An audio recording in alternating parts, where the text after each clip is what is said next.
I want to start tonight by talking about some really expensive boats.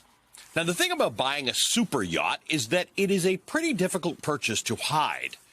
This one that you're looking at is called the Azam. It's believed to be the largest yacht in the entire world. This one, the Al Said, is owned by the Sultan of Oman. Steven Spielberg owns a yacht. His is called the Seven Seas.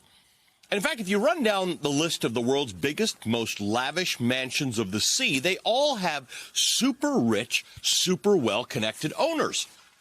Heck, they all have owners, period. Except for one yacht. This is the Scheherazade.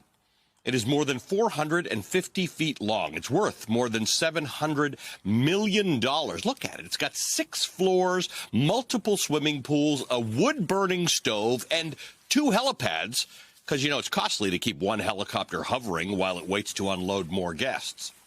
It is tricked out with a piano that plays itself and a pool table that's on some kind of a tilting device so it reduces the impact of the waves.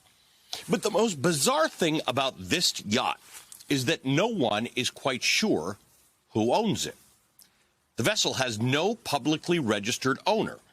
Right now, it's just chilling at a port in Italy.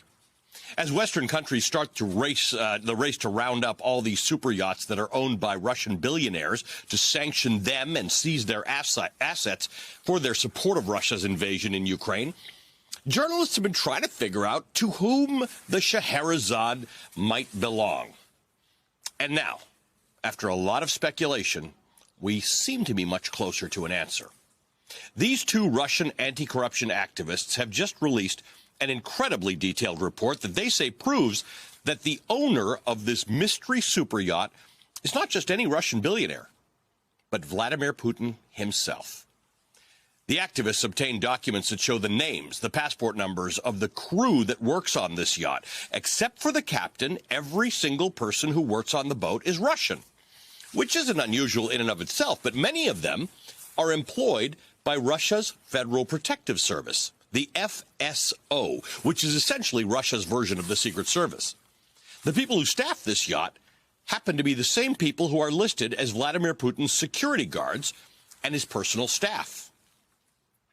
Now, imagine if it turned out that a mystery boat off the coast of Delaware was teeming with Secret Service agents who also happened to be on President Biden's security detail. The logical assumption would be that that was Biden's boat. That's the same case that these activists are making. These activists have done this kind of expose before on Vladimir Putin and people close to him. Take a look at the neon sign hanging behind them. It says Navalny, as in Alexei Navalny, Russia's primary opposition leader who was poisoned and almost murdered by the Russian government. Alexei Navalny is currently serving a prison sentence on bogus charges. His original sentence was about 3 years, and it was meant to expire next year. Well, today, a Russian judge added 9 more years to his sentence, again, based on trumped-up charges meant to silence him. This new sentence allows officials to move him to a more remote, high-security prison, which will make it more difficult for him to communicate with his family and his lawyers and his supporters, who are legion. And yet here are Navalny's fellow pro-democracy advocates doing the diligent work of uncovering corruption in the Russian government. Because at this point, it doesn't really matter how long Putin keeps Navalny in jail. These activists ended the video by saying, quote, "Subscribe to this channel. We tell the truth here. Free Navalny." What Navalny started has legs. It's got deep roots. The anti-Putin, anti-corruption, anti-war movement in Russia is strong and growing, even with its strongest leader behind bars.